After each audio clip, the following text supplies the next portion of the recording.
Good morning, Valenzuelano learners. Welcome to another session of oral communication in context. I know you still have this hangover from yesterday's online assessment. I hope you are already well rested so that you can join me to another session full of learning and fun.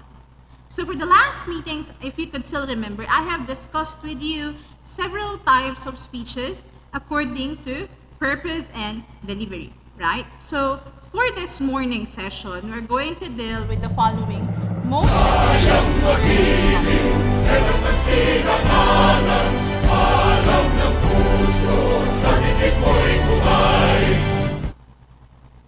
Here are the different most essential learning competencies that we are going to tackle this morning.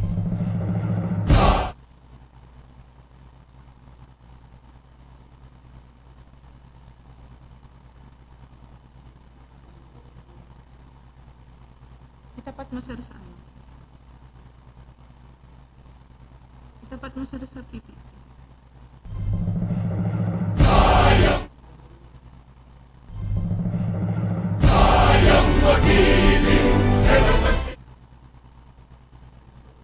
And we are live again for this morning. These are the most essential learning competencies.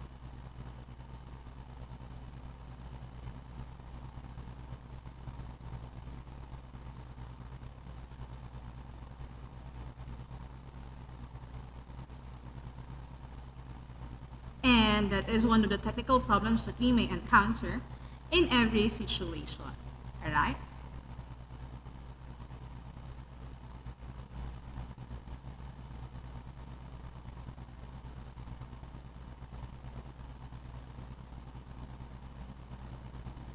So here are our melts. First one is distinguishes types of speeches, and the second one would be uses principles of effective speech delivery in different situations. So for this morning, to tackle one of the types of speeches according to purpose would be informative speech. And this morning we will have organizing and delivering an informative speech. So as a recall, what is an informative speech? An informative speech provides information about a specific person, object, or a place. So this time around, we're going to deal with the different types of speech according to different types of informative speeches. For the first one, we have speech about objects or people. The second one would be speech about processes. The third one would be speech about events. And the last one would be speech about concepts. This time around, let us know what about speech about objects or people or places. I know you have already people and objects in mind that you want to inform people about. So for this one, this focuses on tangible items like gadgets, products, structures, or people. Visual aids may be necessary so that your audience would be able to picture out and visualize that particular object or people you are telling them about. So here are some examples. For example, you want to tell your audience about Sherlock Holmes. So who is Sherlock Holmes? So your purpose could be to inform the audience about the fictional character's profile, including his traits and abilities. If you would be interested about him, you would feel very, very intelligent knowing about things about Sherlock Holmes. How about the next one? Another example would be the iPhone 12 Pro Max. I don't know if I am already updated with this latest gadget or latest model. But what could be the possible purpose on this speech? It is to inform the audience about the latest features and specifications and the price of this latest release of Apple product. I bet whenever you are interested in a certain phone or models or laptops or any gadget, I know you are trying to research in the internet to know something about that, and you may learn something about these models through different vlogs that is being published or uploaded on YouTube. Next, another example could be Manila Cathedral. We all know that Manila Cathedral is one of the tourist spots in the Philippines. So what could be the possible purpose in delivering this kind of speech about Manila Cathedral? It is to inform the audience about the historical and architectural features of the church. How about speech about processes? So this one focuses on a process or sequence of events, and visual aids are also necessary. So this one, in discussing or giving an informative speech about a certain process, a particular organizational chart or story mapping is important to give a clearer presentation of your topic or speech. So let us have some example. So for example, we have the topic about first aid. So your purpose here is to inform the audience how to administer a first aid to a sprained ankle. How about short story writing? I believe you have creative nonfiction in your subjects, and you might be told to write short stories. So your purpose here as a speaker could be to inform the audience about how a publishable story is written. The next one is photography. So I believe with all those gadgets that we have, we all had this inkling or interest in taking pictures. So here, we may attend some speech activity that discusses about photography, specifically on how to take good pictures. Alright? And how about web designs? So here, the possible purpose could be to inform the audience how basic web designs are created. How about the third type of informative speech? So we have here a speech about events. So events here doesn't talk about a present gathering or happening, but this one might talk about something that is historical. So speech about events in terms of informative speeches focuses on an event that happened, so from the past, is happening at present, or might happen in the future. So let us see some examples. The first one is the martial law. So we all know that this one talks about the past. So your possible purpose here could be to inform the audience about the impacts of martial law on economy and politics.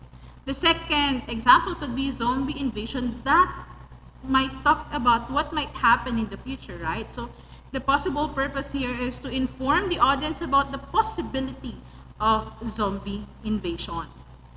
Next possible topic could be an accident, specifically informing the audience about the details surrounding a car accident. Might discuss about what are the possible causes and origins, and what solution might we take, or first aids. Next, we have cosplay shows, because I believe some of us here is very fond of anime or manga, and we have heard about cosplay. And as I heard, there had been it is a celebration of the National Reading Month, and there are schools wherein required or enjoin their students to join cosplay. So what about this one? You may give information on cosplay shows and the preparations made by cosplayers and organizers. How about speech about concepts? So this one, we may use this one whenever we want to inform people on certain belief, knowledge, theories, principles, or ideas.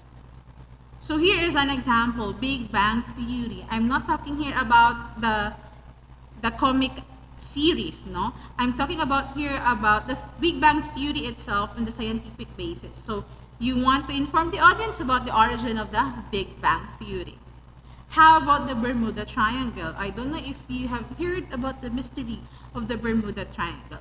Your possible purpose here is to inform the audience about, the mysteries of the Bermuda Triangle, because they say that there are some aircrafts and boats or ship who enters that Bermuda Triangle which have been reported missing. So there's a mystery in that, and then you may have that as your topic for your speech. Next example could be focus group discussion. So this one is essential, I believe, for your research subject. So the possible purpose here in your speech or discussion would be to inform the audience about the importance of focus group discussion in qualitative research. Next example would be feminism. So here, your possible purpose is to inform the audience about a feminist perspective on the patriarchal state of the country. So this one talks about gender and development, right? So those are some examples that I can give you in the different types of informative speeches. Now let's move on to the next topic. Of course, as part of writing or speech writing, we have to observe organizational patterns so that our listener or our audience would not be lost with your speech. So after knowing your topic and your purpose in speech, now it is time to organize your ideas. So we have here organizational patterns. Let's start with chronological pattern. We have spatial pattern. We have topical or categorical pattern. We have cause-effect pattern. And we have comparison and contrast. For the chronological pattern, this can be used if you want to present the history, evolution, or development of your topic in a sequential order from past to present or beginning to end. This kind of pattern requires time markers to indicate the flow of time and the process. Okay, so maybe we can use the example a while ago about Big Bang Theory and how it originated and how or who are the proponents of this particular theory, walking back into the first that it was proposed. So here is the possible pattern that you may use or outline in your speech. So of course, as normally whenever we write, you will always have three main parts, which is the intro, body, conclusion.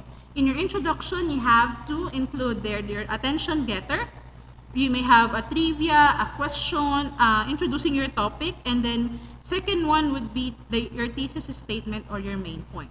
For your body, since this one is chronological, you may have it step by step. So you may have step A, step B, and step C. You may have it per year, like year A, year B, year C, providing that you are having this flow wherein it will start from the past to present. Okay, and then you may use time markers or transitional markers like first, second, and third. That is for your body. For your conclusion, of course, you should always provide a summary of your points, and you have to leave your audience a memorable statement or a clincher statement so that there is something that they can take away from your speech. For the second pattern is we have spatial pattern. This is used when you want to talk about physical structure of an object on the way things fit together in a certain space. Topic that deal with geography fit this pattern best. Let me share with you a certain example that we had back when I was in college. So this is throwback time. I remembered our teacher asked us to write an essay or a speech about how are we going to present or describe our house. So that is very spatial because every corners and every side of our house was explored because of that particular speech. Next, we have topical or categorical pattern. This can be used if you want to inform your audience about the main features, descriptions, or categories of your topic. So here is a possible outline for your topical or categorical pattern. So for the introduction, we have attention getter. This is statement and main point. So for the body, since we are talking about a topic or a category, you may divide them according to features or according to their description and or according to category. For your conclusion, of course, summary of points and a clincher statement. For the fourth pattern, we have cause and effect. So this can be used if you want to show the causal relationship of events or phenomena. Your outline may follow different pattern of organization depending on the relationship between the causes and effects of the event. So here is your possible outline. So we have here single cause and multiple effects.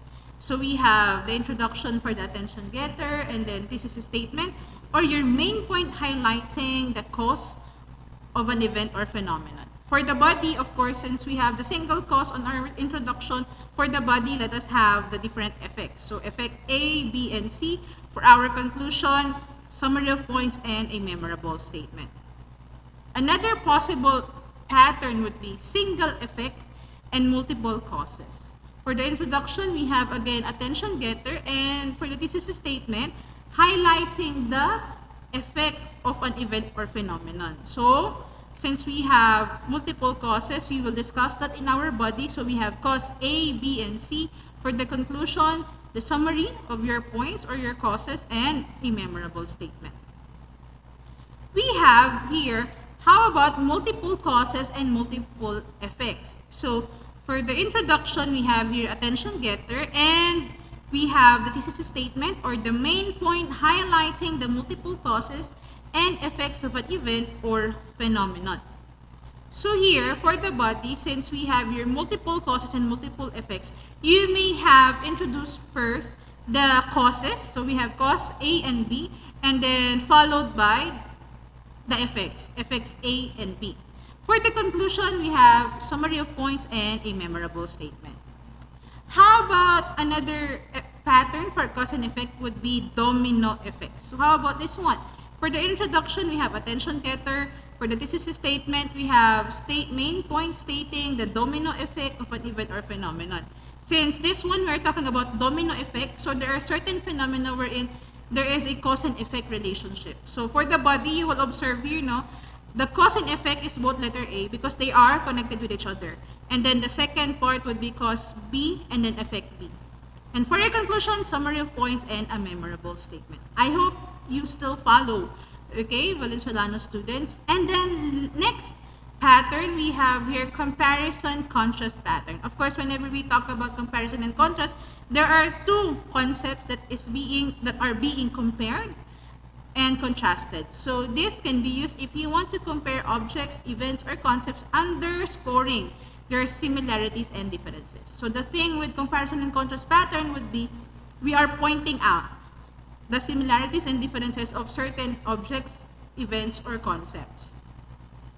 Here is the outline. So we have here the block pattern.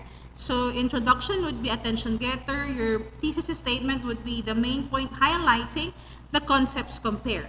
And then for the body, you may start with an object or an event or a concept. And then we will compare point A and point B. For the second heading, we have object, event, concept B. And we will compare now or contrast point A and B. For the conclusion, summary of points and a memorable statement. For the point-by-point pattern and comparison and contrast, for the introduction, it's still the same. So we have the attention getter and the main point highlighting the concepts compared. But for the body, you will see here that you will compare comparison of point A, and then you are going to present here the object, event, or concept A and B. For the comparison point B, you will have here the object, event, concept A and B. Okay, so I hope you can still follow. And then for the conclusion, we have summary of points and a memorable statement. So those are about the types of informative speeches and the different organizational patterns that you may use in your research, or in your speeches, I'm sorry. So with that, I hope you can indicate your questions in the comment box so that next meeting I would be able to address all those questions. Or if it can't be wait, you may ask your subject teachers for the question and answer. Okay? So with that, thank you, Valenzuela students. Happy learning!